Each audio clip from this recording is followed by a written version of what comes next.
Hello friends, story education में आपका स्वागत है। और देखिए दोस्तों, आज आपके लिए अच्छी खबर है। उत्तराखंड प्राथमिक शिक्षकों की भर्ती निकली हुई है, जिसमें यहाँ पर अगर हम बात करें तो अलग अलग उत्तराखंड में अलग अलग ज़िलों में यहाँ पे ये भर्ती निकल रही है। तो चलिए इसके बारे में हम जानते हैं। तो देखिए फ्रेंड्स, ये मेरे पास आज का अमर उजाला है, यानी 2 मार्च का ये अमर उजाला है। आप यहाँ पे डेट दे सकते हैं। तो यहाँ पर जो ये अमर उजाला है, इसमें देखिए अगर हम बात करें तो यहाँ पे अगर आप डिटेल करके देखते हैं तो यहाँ पे लिखा गया कार्यालय जिला शिक्षा अधिकारी प्रारंभिक विद्यालय चमोली। और आप यहाँ पे देख सकते हैं, यहाँ पे एक विज्ञप्ति जारी की गई है जिसमें कहा गया है कि उत्तराखंड देहरादून में यहाँ पे पत्र संख्या दिया गया है। इसमें लिखा गया कि 14 दिसंबर 2018 के क्रम में उत्तराखंड राजकीय प्रारंभिक विद्यालय यानी अध्यापक सेवा नियमावली 2012 एवं उत्तराखंड राजकीय प्रारंभिक शिक्षा अध्यापक पंचम संशोधन सेवा नियमावली 2018 में निहित प्रावधानों के अधीन जनपद के दुर्गम क्षेत्र में राजकीय प्राथमिक विद्यालय में सहायक अध्यापक ग्रेड 3 वेतन दिया गया। यहाँ पे 35,400 से दिया गया। यहाँ पे 1,12,400 लेवल 06 के पदों पर नियुक्ति हेतु पात्र अभ्यर्थियों से आवेदन पत्र आमंत्रित किए जाते हैं। तो देखिए यहाँ पे जो पोस्ट आई हुई हैं वो टोटल यहाँ पे 18 पोस्ट हैं, जिसमें से अनुसूचित जाति के लिए 11 हैं, अनुसूचित जनजाति के लिए 1 और सामान्य वर्ग के लिए यहाँ पे 6 पोस्ट हैं। तो आप यहाँ पे दे सकते हैं। इसके बाद अगर हम बात करते हैं मेन यहाँ पे शैक्षिक योग्यता की, तो आप यहाँ पे देख सकते हैं। यहाँ पे दिया गया है कि पहला दिया गया है कि भारत में विधि द्वारा स्थापित विश्वविद्यालय से स्नातक की उपाधि, परंतु यह कि सहायक अध्यापक प्राथमिक के पद पर भर्ती हेतु विज्ञप्ति पदों में 50% विज्ञान विषय एवं 50% विज्ञानेतर विषय के होंगे। विज्ञान विषय के पदों के अंतर्गत 50% पद स्नातक स्तर पर भौतिक विज्ञान व गणित से विज्ञान स्नातक उत्तीर्ण अभ्यर्थी हेतु एवं 50% पद स्नातक स्तर रसायन विज्ञान, वनस्पति विज्ञान एवं जंतु विज्ञान विषय से विज्ञान स्नातक उत्तीर्ण अभ्यर्थी हेतु आरक्षित रहेंगे। तो देखिए यहाँ पे 50% तो उनके लिए जिन्होंने यहाँ पर भौतिक विज्ञान या फिर भौतिक विज्ञान और गणित से किया है, और 50% उनके ले लेंगे CBED वालों के लिए जिन्होंने केमिस्ट्री, वनस्पति और जिनका जंतु विज्ञान रहा है, तो उनके लिए यहाँ पे आरक्षित रहेंगे। इसके साथ साथ यहाँ पे बात करें विज्ञानेतर विषय के पदों में 25% पद जो रहेंगे वो अंग्रेजी भाषा के लिए रहेंगे, और अंग्रेजी मुख्य विषय के साथ उत्तीर्ण अभ्यर्थी हेतु 25% जो 25% जो पोस्ट हैं ये हिंदी भाषा के लिए रखी जाएंगे। यहाँ पे दिया गया जिसमें कि हिंदी मुख्य विषय के साथ उत्तीर्ण व न्यूनतम इंटर स्तर पर संस्कृत विषय वाले अभ्यर्थी के लिए 50% पद अन्य विषय जो विज्ञान व भाषा में सम्मिलित नहीं है के अभ्यर्थियों हेतु आरक्षित होंगे। साथ ही उत्तराखंड शासन क्रमिक एवं सतर्कता अनुभाग 2 के यहाँ पे दिया गया है कार्यालय ज्ञाप संख्या जो कि दिए गए हैं, यहाँ पे देख सकते हैं।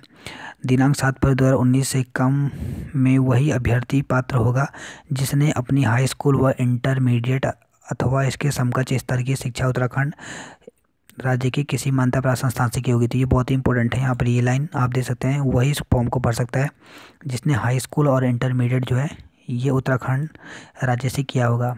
इसके साथ साथ देखिए यहाँ पे सेकंड जो दिया गया है ये दिया गया राज्य के किसी भी जिला शिक्षा एवं प्रशिक्षण संस्थान, जिला संसाधन केंद्र व केंद्र से प्रारंभिक शिक्षा शास्त्र में 2 वर्षीय डिप्लोमा DLED, जिसे उत्तराखंड राज्य में 2 वर्षीय BTC के नाम से जाना जाता है, अथवा उसके समकक्ष राष्ट्रीय अध्यापक शिक्षा परिषद से मान्यता प्राप्त संस्थान से प्राथमिक शिक्षा शास्त्र में 2 वर्षीय डिप्लोमा DLED 4 वर्षीय BLED उत्तीर्ण किया हो। तो देखिए जिसने भी अगर यहाँ पे BTC किया है, DLED किया है, वो इसको भर सकता है।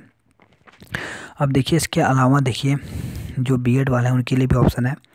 यहाँ पे दिया गया कि 50% अंकों के साथ स्नातक तथा NCTE द्वारा मान्यता प्राप्त संस्थान से शिक्षा स्नातक BEd, अगर आपने BEd किया है या फिर शिक्षा शास्त्र विशेष शिक्षा किया है, और यहाँ पे देगा किंतु इस प्रकार कक्षा 1 से 5 तक पढ़ाने के लिए अध्यापक के रूप में नियुक्त व्यक्ति को प्राथमिक शिक्षक के रूप में नियुक्त होने के 2 वर्ष के भीतर आपको NCT के द्वारा 6 माह का ब्रिज कोर्स करना पड़ेगा। तो ये आपको ज़रूरी है। इसके साथ साथ यहाँ पे थर्ड जो ऑप्शन है, राष्ट्रीय अध्यापक शिक्षा परिषद द्वारा निरूपित मार्गदर्शी सिद्धांतों के अधीन राज्य सरकार केंद्र सरकार द्वारा यानी UTET या फिर अगर आपका CTET है फर्स्ट सेकंड वाला फर्स्ट टू 5 तो यहाँ पे आप इसको भर सकते हैं, यानी आपका CTET होना चाहिए या फिर UTET होना चाहिए, यानी आपका टेट जो है वो फर्स्ट आपका उत्तीर्ण होना अनिवार्य है। नेक्स्ट पॉइंट दिया गया यहाँ पे कि आवेदक उत्तराखंड राज्य की किसी भी सेवा योजना कार्यालय में उक्त प्रकाशित विज्ञप्ति के अनुसार आवेदन करने की अंतिम तिथि से पूर्व पंजीकृत नवीनीकृत हो। तो एक चीज़ और भी यहाँ पे कि आपका यहाँ पे सेवा योजना यानी एम्प्लॉयमेंट ऑफिस में आपका रजिस्ट्रेशन होना ज़रूरी है। अब देखिए यहाँ पे दिया गया है अभ्यर्थी की आयु। तो देखिए अभ्यर्थी की जो आयु है ये 1 जनवरी 2019 को न्यूनतम 21 वर्ष तथा अधिकतम 42 वर्ष होनी चाहिए। आरक्षित वर्गों के अभ्यर्थी तथा अन्य ऐसी श्रेणी के अभ्यर्थियों के मामले में जिन्हें सरकार द्वारा उबंधित किया गया हो को अधिकतम आयु में नियमानुसार छूट भी प्रदान की जाएगी। तो देखिए यहाँ पे वैसे अगर हम बात करें तो 21 वर्ष और 42 वर्ष है। उसके अलावा अगर आप किसी श्रेणी में आते हैं तो आपको यहाँ पे एज में छूट भी दी जाएगी। आरक्षण की बात करें तो यहाँ पे देखिए आरक्षित वर्गों के अभ्यर्थी तथा अन्य ऐसी श्रेणी के अभ्यर्थियों को आरक्षण भर्ती में समय प्रवृत्त राज्य सरकार के शासनादेशों के अनुसार अनुमन्य होगा। अब देखिए अंतिम तिथि बहुत ही इम्पोर्टेंट है।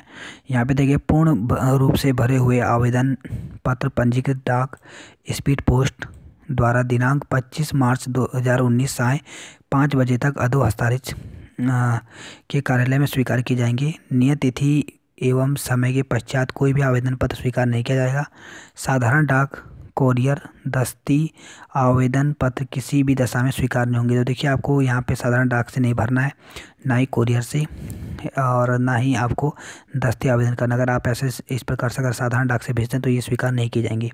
आवेदन पत्र के लिफाफे पर मोटे अक्षरों में आपको बाहर से लिखना है सहायक अध्यापक राजकीय प्राथमिक विद्यालय जनपद चमोली हेतु आवेदन पत्र एवं विज्ञप्ति संख्या आपको डालना है। यहाँ पे अवश्य अंकित करें।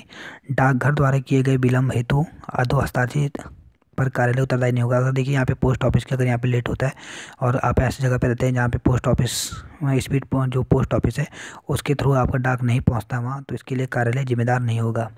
नेक्स्ट दिया गया यहाँ पर आवेदन के लिए देखिए अभ्यर्थी विज्ञप्ति में अंकित प्रारूप पर आवेदन करेंगे। आवेदन पत्र की त्रुटिपूर्ण अंकनाओं हेतु अभ्यर्थी स्वयं उत्तरदायी होगा। तो देखिए यहाँ पे एक प्रारूप दिया गया है, आपको उसी प्रारूप में आवेदन करना है। अगर आपकी कोई गलती होती है तो इसके लिए आप उत्तरदायी खुद स्वयं होंगे। साथ ही यहाँ पे दिया गया है आवेदन पत्र के साथ वांछित शैक्षिक प्रशिक्षण प्रमाण पत्रों की स्वप्रमाणित छाया प्रति के साथ एक स्वयं का पता लिखा लिफाफा जिस पर 30 रुपये की रजिस्ट्री डाक सहित संलग्न प्रेषित करें। तो देखिए आपको क्या करना है कि सबसे पहले तो आपको अपने जितने भी प्रमाण पत्र हैं ये आपको इसकी फ़ोटोकॉपी आपको लगाना है स्वप्रमाणित, और साथ में एक लिफाफा रखना है जिसमें आपकी 30 रुपये की वहाँ पे रजिस्ट्री टिकट होनी चाहिए। क्योंकि अगर आपका सिलेक्शन होता है तो इसी में आपकी ज्वाइनिंग लेटर इसी लिफाफे में आएगी। तो इसमें आपको अपना पूरा का पूरा एड्रेस सही लिखना है, जिस एड्रेस पे ये विभाग के द्वारा आपको एक ज्वाइनिंग लेटर आएगा। नेक्स्ट यहाँ पे दिया गया कि अभ्यर्थी से प्राप्त आवेदन पत्रों पर प्रथम वरीयता द्विवर्षीय डीएलएड। देखिए यहाँ पे ये भी देगा कि सबसे पहले जो वरीयता मिलेगी वो 2 साल के जिन्होंने डीएलएड किया है उसको मिलेगी, फिर 4 वर्षीय बीएड वालों को मिलेगी, और अगर यहाँ पे ये उपस्थित नहीं होते हैं तब यहाँ पे बीएड वालों को इसके लिए यहाँ पे जगह मिली जाएगी। तो आप देख सकते हैं। तो यहाँ पे देगा कि अभ्यर्थी के आवेदन पत्र पर विचार तभी किया जाएगा ऐसे शिक्षक जो पूर्व में समान पद पर कार्यरत हैं, अर्थात राज्य अंतर्गत किसी राजकीय प्राथमिक विद्यालय में सहायक अध्यापक प्राथमिक के पद पर कार्यरत हैं, वे समान पद पर पुनः अभ्यर्थन हेतु अर्ह नहीं है। तो देखिए यहाँ पे ये भी कहा कि जो अगर प्राथमिक विद्यालय में तो वो इसको फॉर्म को नहीं भर सकते हैं। नेक्स्ट यहाँ पे दिया गया चयन समिति द्वारा अभ्यर्थी के आवेदन पत्र पर अंकनाओं व संलग्न शैक्षिक प्रशिक्षण व अन्य प्रमाण पत्रों की जांच संबंधित के मूल अभिलेखों से की जाएगी, जिसकी तिथि के संबंध में पृथक से प्रेस विज्ञप्ति के माध्यम से अवगत कराया जाएगा। तो देखिए आपको सबसे पहले ये भरना है, इसके बाद जो है एक बार फिर से आपके डॉक्यूमेंट यहाँ पे वेरीफाई होंगे। तो अब यहाँ पे आप देख सकते हैं यहाँ पे दिया गया जिला शिक्षा अधिकारी प्रारंभिक शिक्षा चमोली, और आवेदन का प्रारूप देखिए इस प्रकार से फॉर्म है, इसको फिलअप करके आपको भेजना है। आवेदन का नाम आएगा, यहाँ पे एक फ़ोटो आएगी आपकी नई फ़ोटो, पिता का नाम, पति का नाम अगर कोई विवाहित महिला है तो, जन्म तिथि हाई स्कूल के अनुसार, गृह जनपद यानी जहाँ का आपका स्थायी निवास प्रमाण पत्र है वहाँ का आपको डालना है, स्थायी पता जहाँ आप रहते हैं, पत्र व्यवहार का पता, इसके अलावा विषय वर्ग विज्ञान विज्ञानतर, दिनांक डालना है आपको, अपना एक 1 जनवरी 2019 के अनुसार जाति आपको डालनी है अगर आपकी है तो। इसके अलावा आपको यहाँ पे मोबाइल नंबर, और देखिए यहाँ पर दिया गया है हाई स्कूल का यहाँ पे नंबर डालना है, इंटरमीडिएट का। उसके अलावा यहाँ स्नातक, अगर आपने डीएलएड किया तो डीएलएड डाल दें, बीएलएड किया तो बीएलएड, या फिर बीएड किया तो बीएलएड आपको पूरा यहाँ पे भरना है। इसके साथ साथ आपने टीटी जो आपकी कौन से ईयर में किया है आपने, कौन सी श्रेणी था, ये सब आपको प्राप्तांक पूर्णांक ये सब डालना है। इसके अलावा आपका सेवा योजना कार्यालय में जनपद, अगर आपने किस एम्प्लॉयमेंट ऑफिस में रजिस्ट्रेशन कराया वहाँ का नाम और उसके नवीनीकरण की संख्या यहाँ पे डालनी है। इसके अलावा आप यहाँ पे दिनांक डाल दें, स्थान डाल दें, और यहाँ पे इस प्रकार से यहाँ पे दिनांक स्थान डालकर आप यहाँ पे साइन कर सकते हैं। तो इस प्रकार से ये फॉर्म है, आप दे सकते हैं। इसको भर करके आपको जल्द से जल्द इसको भर दें, क्योंकि कई जो कैंडिडेट होते हैं उनको पता नहीं चल पाता इस प्रकार के फॉर्म का। तो ये एक आप दे सकते हैं यहाँ पे, ये एक यहाँ पे गवर्नमेंट टीचर की भर्ती है, तो आप इसको भर दें। तो देखिए यहाँ पे जिनका टीटी का नंबर है, टीटी के आधार पर ही ये वो यहाँ पे सिलेक्शन होगा। टीटी में वरीयता के आधार पर यहाँ पर सिलेक्शन यहाँ पे आपका होगा। तो इसके साथ साथ देखिए ये केवल चमोली ज़िले के लिए निकली हुई है, तो इसमें जो चमोली ज़िले के कैंडिडेट हैं वही इसको अप्लाई कर सकते हैं। इसके साथ साथ देखिए दोस्तों ये सभी ज़िलों के लिए आएगी यहाँ पे। तो अभी चमोली की निकली हुई है, इसके साथ साथ यहाँ पे अगर हम बात करें तो उत्तराखंड के जितने भी ज़िले हैं सभी के लिए वैकेंसी निकल रही हैं। तो इसके साथ इसके लिए दोस्तों आपने अभी हमारे चैनल को लाइक सब्सक्राइब नहीं किया है तो प्लीज़ कर लीजिए, क्योंकि अगर आप हमारे चैनल को लाइक और सब्सक्राइब कर लेते हैं तो इस प्रकार की जो विज्ञप्ति जो आने वाली है इसकी जानकारी भी आपको तुरंत मिल जाएगी। क्योंकि देखिए दोस्तों इसमें समय बहुत कम मिलता है, तो इसलिए आपको इसकी जानकारी आपको मिलनी चाहिए। जैसे आपको इसकी जानकारी मिलती है तो आप इसको फॉर्म को फिलअप करके आप यहाँ पे भेज सकते हैं। तो इसके साथ ही दोस्तों अभी तक अगर आपने अपने डॉक्यूमेंट यहाँ पे रेडी नहीं रखे हैं तो आप अपने डॉक्यूमेंट रेडी रख सकते हैं, क्योंकि जल्द ही आपके ज़िले की भी यहाँ पे वैकेंसी आने वाली है।